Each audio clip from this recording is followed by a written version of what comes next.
When you think of Louisiana wealth, you picture French Quarter tourists, Mardi Gras, and jazz. But that is an illusion. The real money in Louisiana is silent, brutal, and deeply fortified. We are talking about ruthless dynasties that control the global liquor supply, the Gulf of Mexico's deep-water logistics, and the professional sports cartels of the South. Today, we count down the 12 richest families in Louisiana. Number 12. The Mhenny family, the condiment cartel. How the money was made. To understand the origin of deep Louisiana wealth, you must travel to a remote, heavily guarded salt dome rising out of the coastal marshes.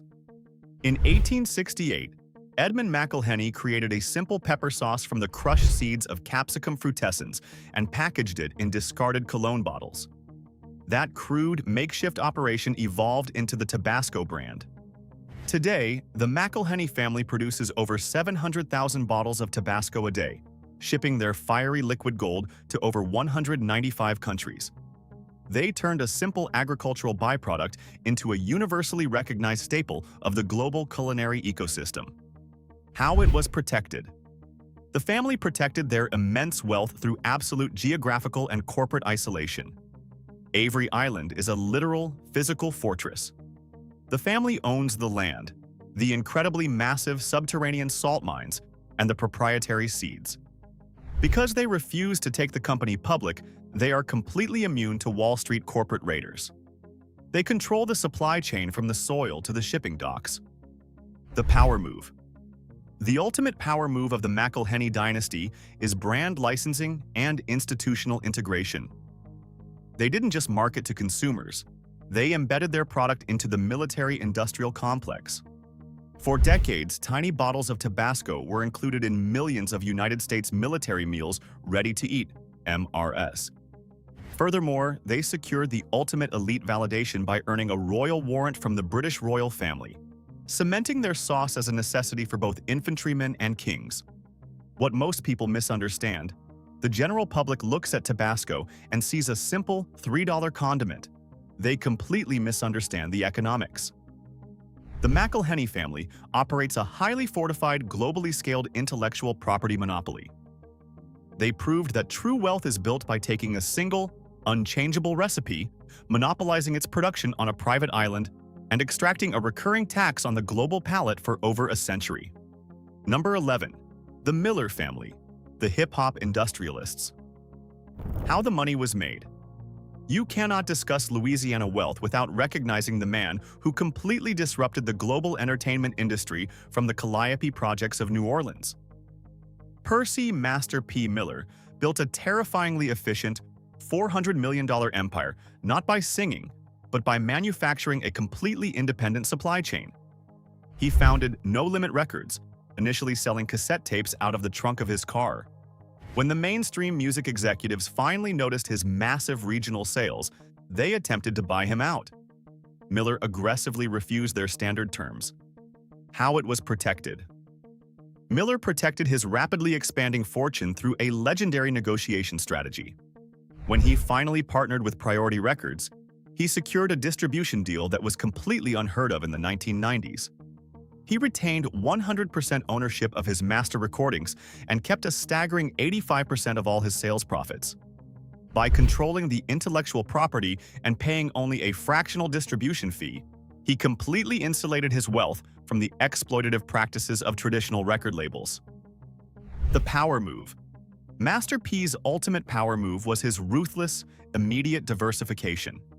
He understood that hip-hop is a volatile, trend-driven market.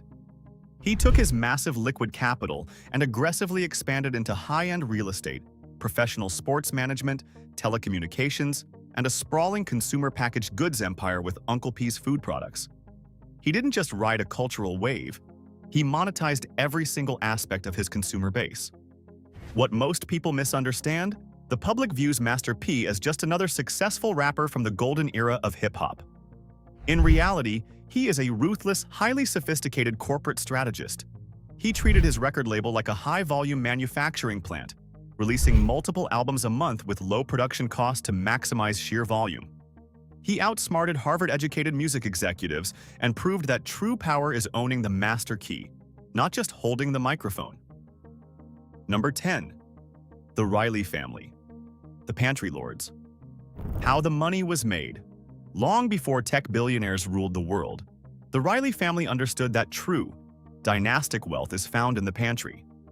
In 1902, William B. Riley recognized a severe gap in the grocery market of the Deep South: the lack of high-quality, regionally blended coffee and tea. He founded the Riley Foods Company in New Orleans, introducing Louisiana tea to a population that worshipped iced tea. By specifically formulating their tea leaves to remain perfectly clear when poured over ice, they created a product that physically dominated the southern climate.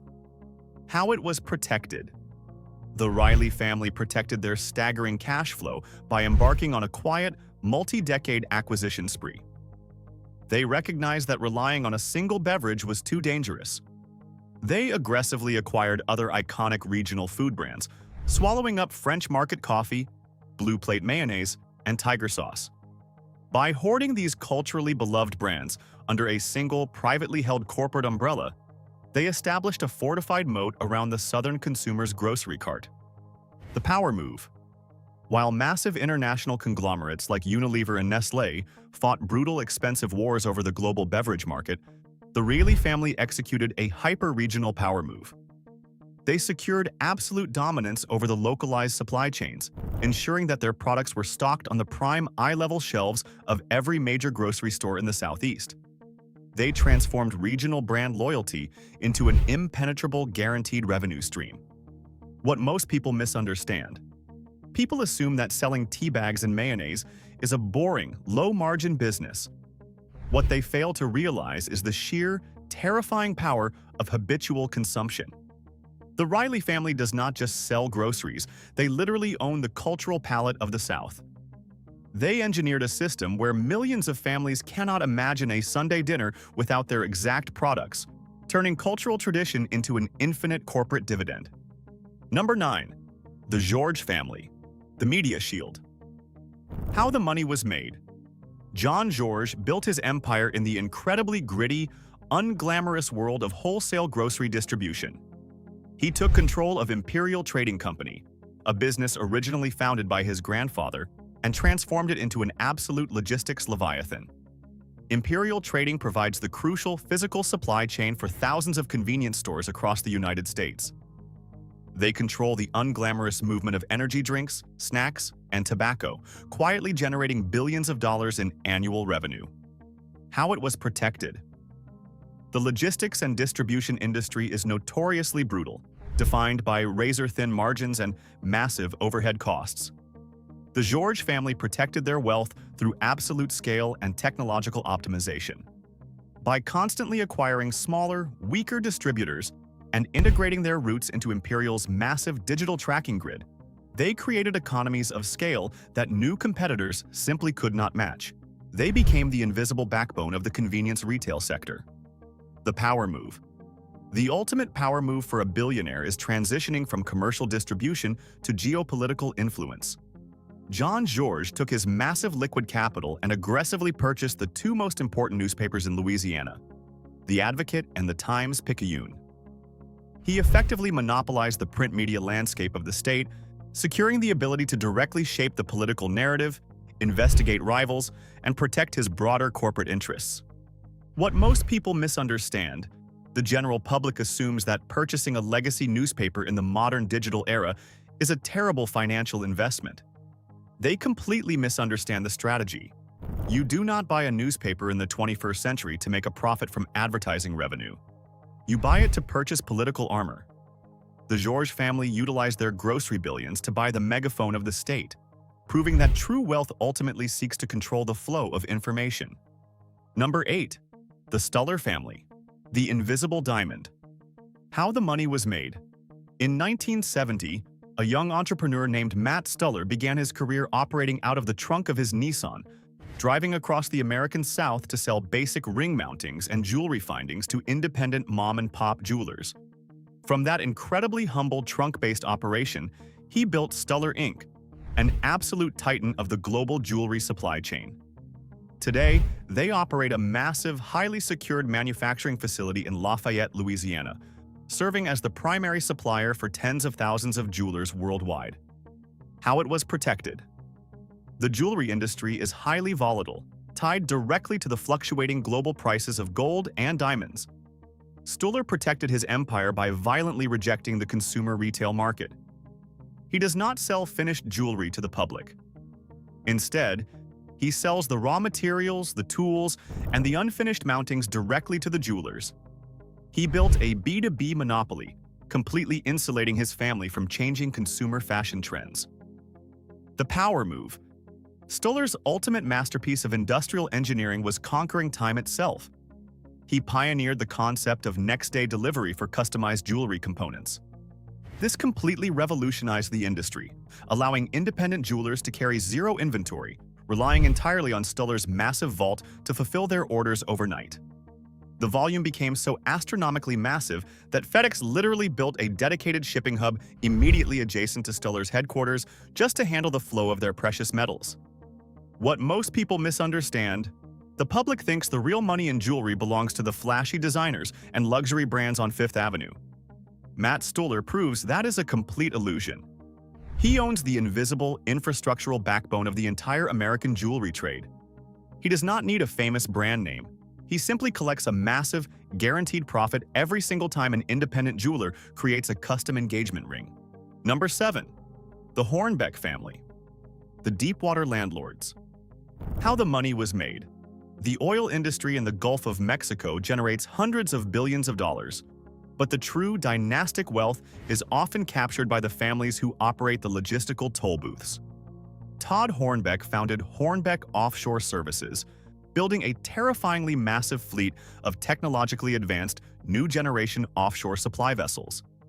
These massive ships act as the literal lifeline for deepwater oil rigs, transporting the heavy drilling fluids, equipment, and personnel required to keep the rigs operational. How it was protected. The offshore energy sector is famous for its brutal, devastating boom and bust cycles. When the global price of oil crashed, wiping out countless heavily leveraged competitors, the Hornbeck family executed a masterclass in corporate survival. They strategically utilized Chapter 11 bankruptcy to aggressively restructure their massive debt, wiping out their liabilities while retaining absolute operational control of their elite, high-spec fleet. They emerged from the legal process leaner, deadlier, and completely dominant. The power move. The Hornbeck Empire is heavily protected by the Jones Act, a federal law requiring that all goods transported by water between U.S. ports be carried on U.S. flagged ships, constructed in the United States, and owned by U.S. citizens. Hornbeck heavily lobbies to protect this strict protectionist legislation, effectively blocking cheap, foreign shipping conglomerates from ever entering the Gulf of Mexico and competing for their highly lucrative contracts. What most people misunderstand: the average person looks at an offshore supply vessel and sees a dirty, industrial cargo ship. What they completely misunderstand is the financial reality. These vessels are highly complex, multi-million-dollar floating pieces of commercial real estate. They generate massive, highly lucrative daily rental rates. The Hornbeck family does not take on the massive risk of drilling for oil. They simply charge exorbitant rent to the corporations that do. Number 6. The Bollinger family. The private navy. How the money was made. While the Hornbecks supply the oil rigs, the Bollinger family builds the actual ships that patrol the waters. In 1946, Donald Bollinger opened a small machine shop and marine repair facility. Through decades of relentless operational execution, that single repair shop evolved into Bollinger Shipyards, the absolute premier, privately held designer and builder of military and commercial vessels in the United States. How it was protected. Building commercial oil vessels is profitable, but it is subject to the volatility of the energy markets. The Bollinger family protected their staggering wealth by pivoting aggressively into the military-industrial complex. They secured massive, virtually infinite government contracts to build the fast response cutters and patrol boats for the United States Coast Guard and the U.S. Navy. By tying their corporate survival to the federal defense budget, they established a recession-proof guaranteed revenue stream. The power move. The ultimate power move of the Bollinger dynasty is their absolute dominance over the physical geography of the Gulf Coast.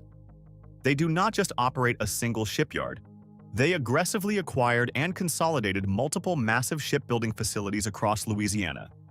This total regional saturation ensures that whenever the federal government issues a request for a new fleet of maritime security vessels, Bollinger possesses the unmatchable physical infrastructure to execute the contract. What most people misunderstand: the public views shipbuilders as simple blue-collar manufacturers. They drastically underestimate the geopolitical significance of this family. The Bollingers are not just welding steel plates together.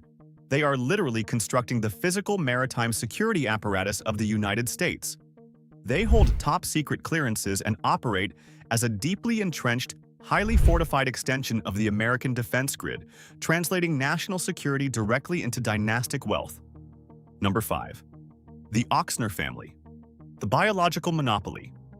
How the money was made. You cannot discuss power in Louisiana without addressing the entity that physically controls life and death. The foundational wealth of this empire began with Dr. Alton Oxner, a legendary surgeon who co-founded the Oxner Clinic in 1942. What started as a prestigious regional medical facility aggressively expanded into Oxner Health, an absolute leviathan that operates dozens of hospitals, urgent care clinics, and specialized medical centers across the Gulf South. How it was protected. The Oxner Empire is protected by its legal classification as a non-profit organization. This structure acts as a massive financial shield, allowing the entity to generate billions of dollars in annual operating revenue while paying virtually zero corporate income tax. They reinvest these massive, untaxed profits back into aggressive corporate expansion, ruthlessly acquiring smaller, financially vulnerable regional hospitals and absorbing them into their unstoppable network. The power move. The ultimate power move of the Oxner system is absolute, vertical integration of the biological supply chain. They do not just treat patients. They run massive health insurance plans, operate massive pharmaceutical distribution networks, and control elite medical research facilities. By monopolizing the doctors, the surgical theaters, and the insurance policies, they created a closed-loop financial ecosystem that is completely inescapable for the local population. What most people misunderstand: the general public views Oxner simply as a benevolent community hospital system designed to heal the sick. In reality, it is a highly aggressive, hyper-optimized corporate monopoly. The Oxner brand functions as a mandatory infrastructural tax on the biological survival of the entire region. They prove that the most stable, unshakable wealth is generated by monopolizing the healthcare of a captive population. Number 4. The Chuest family, the Gulf Titans. How the money was made. Deep in the bayous of cut-off Louisiana, the Chuest family built an empire that rivals sovereign navies. Gary Chuest, commanding a personal net worth of $2.0 billion, took the helm of Edison Chuest Offshore, a company founded by his father with a single shrimp boat. Through absolute unrelenting aggression, they transformed that single vessel into a massive fleet of highly specialized, technologically elite deepwater offshore supply and ice-breaking vessels, servicing the largest oil majors on Earth. How it was protected. The Chuest family protected their billions through extreme, uncompromising vertical integration. They do not rely on third-party shipyards or foreign engineers. They design, build, own, and actively operate their massive vessels entirely in-house. This absolute control allows them to drastically undercut their competitors on price while maintaining terrifyingly high profit margins, effectively starving out weaker operators in the Gulf of Mexico. The power move. Their ultimate power move was geographically capturing the very choke point of the American energy sector. The Chuest family heavily invested in and operates critical terminals at Port Fourchon, the massive maritime hub that services nearly 90% of all deepwater oil rigs in the Gulf. They do not just own the ships. They essentially own the driveway to the ocean, extracting massive tolls from every single barrel of oil that moves through their territory. What most people misunderstand. The media frequently ignores the Chuest family because they operate in total, highly guarded secrecy. What the public entirely misunderstands is the sheer scale of their geopolitical influence. They operate a privately owned navy that ventures to the absolute ends of the earth, from the deep water trenches of Brazil to the frozen seas of Antarctica. They are the invisible, undisputed titans of global maritime logistics. Number 3. The Goldring family, the liquor leviathan. How the money was made. When the world drinks, the Goldring family profits. William Goldring, commanding a staggering net worth of $6.0 billion, is the fiercely private chairman of the Sazerac Company. His father built a highly successful regional wholesale liquor distribution business, but William had much larger, darker ambitions. He aggressively acquired massive portfolios of cheap, bottom-shelf liquor brands, utilizing economies of scale to pump out massive volumes of low-cost alcohol to the American public, generating billions in liquid cash. How it was protected. Goldring protected his empire by violently rejecting the public stock market. Sazerac remains 100% privately held, entirely shielding its astronomical profit margins from Wall Street analysts and hostile corporate raiders. This total privacy allowed Goldring to execute a quiet, deeply strategic acquisition spree, famously purchasing the Buffalo Trace distillery when the bourbon market was severely depressed, acquiring legendary brands for absolute pennies on the dollar. The power move. Goldring's absolute masterpiece of economic manipulation is the Pappy Van Winkle bourbon brand. By strictly controlling the supply and engineering an artificial scarcity model, he transformed a simple bottle of aged corn liquor into a mythical, ultra-luxury asset class. He created a frenzy where wealthy elites gladly pay thousands of dollars on the secondary market for a product that costs a fraction of that to produce, elevating the entire prestige of his corporate portfolio. What most people misunderstand: consumers look at the historic, folksy marketing of Buffalo Trace and assume Sazerac is a quaint, artisanal craft distillery. That is a carefully engineered illusion. Sazerac is a ruthless, highly optimized global alcohol monopoly, standing as the second-largest spirits company in the United States. William Goldring turned the vice of alcohol into a multi-billion-dollar financial fortress. Number 2. The Benson family, the sports cartel. How the money was made. The late Tom Benson built his initial fortune by monopolizing automobile dealerships across New Orleans and San Antonio, eventually leveraging that massive cash flow to acquire numerous local banks. But his entry into the stratosphere of ultra-wealth occurred in 1985 when he purchased the New Orleans Saints. Today, his widow, Gail Benson, stands as the undisputed matriarch of Louisiana sports, commanding a colossal net worth of $7.9 billion, completely tethered to the astronomical explosion of NFL broadcast rights. How it was protected. The Benson fortune is protected by the ultimate unbreakable American cartel, the National Football League. Unlike traditional businesses that can be disrupted by new technology or foreign competition, an NFL franchise is an inelastic, legally protected monopoly. Regardless of whether the Saints win the Super Bowl or suffer a losing season, the NFL's massive multi-billion-dollar television contracts guarantee that the Benson family office is constantly flooded with liquid cash. The power move. The ultimate power move of this dynasty was surviving a vicious, highly publicized succession war. When Tom Benson's health began to fail, a brutal legal battle erupted between his daughter, his grandchildren, and his wife, Gail. Through ironclad legal maneuvering and absolute ruthlessness, Tom completely disinherited his blood relatives, leaving the entire multi-billion-dollar sports and real estate empire exclusively to Gail Benson, cementing her status as the most powerful woman in the South. What most people misunderstand: the general public views owning the Saints and the Pelicans as a civic duty, rooted in the love of professional sports. This is a massive underestimation. Owning an NFL team is actually a highly leveraged real estate and media play. The Benson family uses the immense cultural power of the team to effectively hold the state government hostage, extracting hundreds of millions of dollars in taxpayer-funded stadium subsidies to upgrade their privately owned asset. Number 1. The Graves family, the fast food monarch. How the money was made. The richest man in Louisiana did not strike oil, and he did not inherit a bank. Todd Graves, sitting on an unfathomable personal net worth of $22.0 billion, built his empire on a single, highly specialized commodity, chicken fingers. In 1996, after his business plan was famously rejected by his college professors and local banks, Graves worked brutally dangerous jobs as a boilermaker and a commercial Alaskan salmon fisherman to raise his own seed capital. He founded Raising Cane's right outside the gates of LSU, establishing a fast food phenomenon. How it was protected. Todd Graves protected his astronomical wealth through absolute dictatorial corporate control. While competitors like McDonald's and Burger King relied heavily on complex franchise models, Graves violently resisted.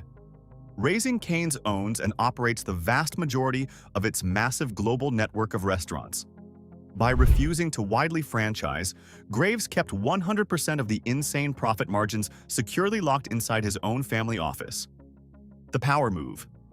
The absolute genius of the Raising Cane's empire is the menu restriction. By stubbornly refusing to sell burgers, tacos, or expansive side dishes, Graves engineered a hyper-optimized cash extraction machine.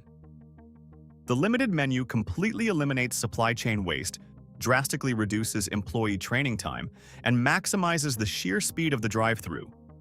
They move cars faster than any competitor, processing massive volumes of customers with terrifying, highly profitable efficiency. What most people misunderstand.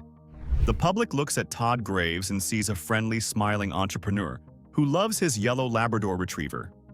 What they completely fail to comprehend is the sheer mathematical violence of his business model. Raising Cane's is not a traditional restaurant. It is a meticulously engineered logistical algorithm designed to convert cheap poultry into billions of dollars in liquid equity. Graves proved that the ultimate American wealth does not require complexity. It requires executing a single, simple concept with absolute, unyielding perfection. Louisiana is not just a swampy vacation destination. It is a privately owned fortress for the ultra-wealthy. From the silent shipbuilders to the fast food monarchs, these dynasties own the infrastructure of your daily life. Which of these southern empires holds the most absolute power? Let me know down below.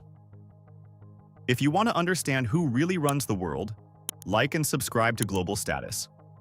We track the money, so you don't have to.